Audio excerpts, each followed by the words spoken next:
May, Wednesday. So it's been 15 years since I've written one of these. I guess time does fly that fast. Anyways, I found this while I was grocery shopping and I guess I got hit with a wave of nostalgia, so I decided to buy it. I've previously written in 5 other journals, but 4 of them are in my old house, and the 5th one is buried in the forest. You might be wondering as to why I buried one of my journals in the forest. Well, it's kind of a long story. It has to do with the infamous serial killer, Plainview Ripper. The Plainview Ripper was a serial killer who was responsible for murdering almost the entire town of Plainview. The thing though is that he is speculated to have killed over 80% of Plainview, which is an unreal number for just one person.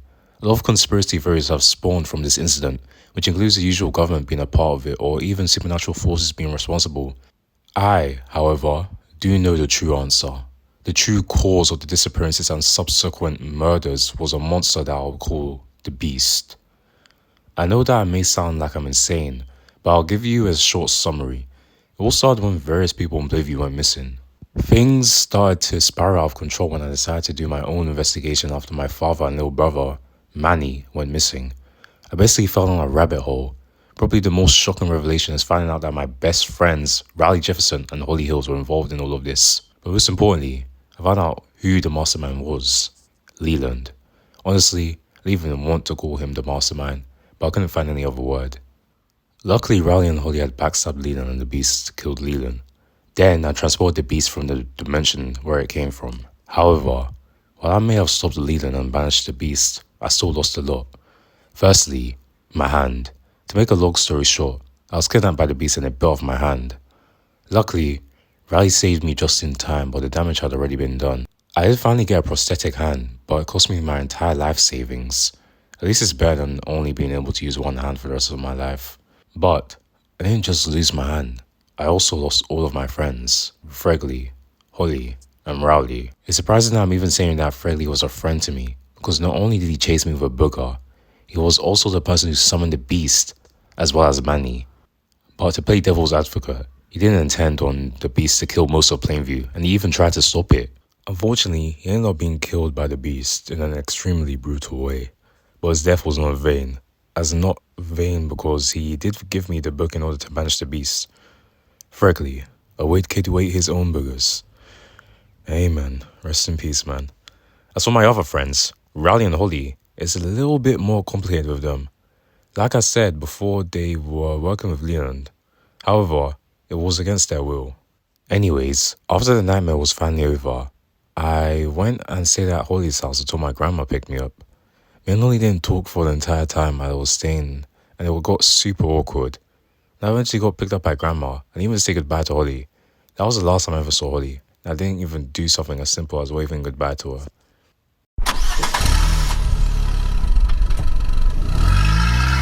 I still have her on my contacts. Now, I even sometimes think about giving her a call or a text to see what's up, but I never do. As for my other friend, Riley, I also haven't spoken or even seen him in over 15 years. I thought that maybe since we were best friends then, maybe we could patch things up.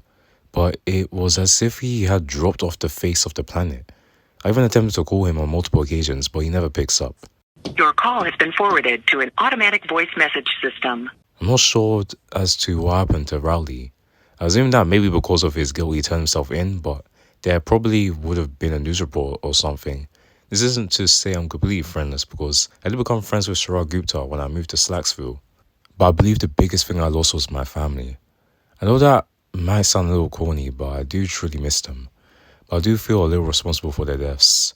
My dad and brother Manny were out of my control because they were attacked while in the car. But as for my mom and older brother, Roderick, I feel like I could have at least done something to save them. Maybe I could have warned my mom not to open the door. That's not Dad, Mom! Don't open the door!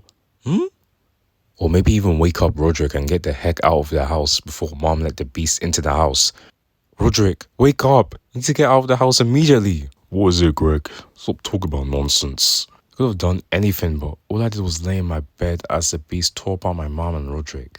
They were all buried in the Saxville cemetery, and every day after work, or even on my free time, I make sure to visit their graves.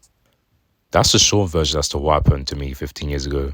Maybe reading this, I'm wondering, why don't you tell everyone about everything that happened and make the journal public? Here's the issue with that. I have the tendency to over-exaggerate my life, especially my journals. So if I told anyone exactly anything I said in the journal, this will probably be their reaction. Alright, Shrug, do you believe me? Oh, my dad just texted me. He said my mom broke her female. Looks like I need to go. Bye. Oh, yeah, bye. I'm starting to think that maybe the real reason as to why I got this journal is because I need someone to vent to. Or maybe I've just been rambling to no one. Thursday, I just realized that there's 200 more pages in this than what I wrote in last night. I spent over $5 on this thing, so I might as well get my money's worth. So I guess I'll just be ranting about my life. I woke up at 6:30 and did my usual morning routine. I took a shower and fixed myself some eggs and bacon.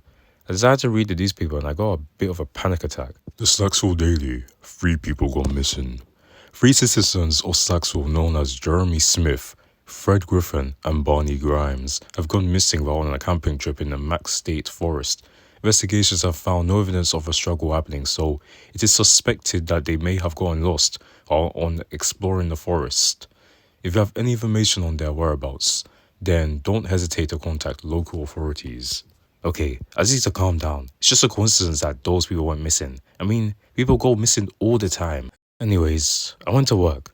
I work a normal, usual, boring office job. Nothing special, but pays the bills. However, I was on the edge the entire day, and on lunch break, one of my coworkers asked me if I was alright. Hey dude, are you alright? Yeah, of course I am.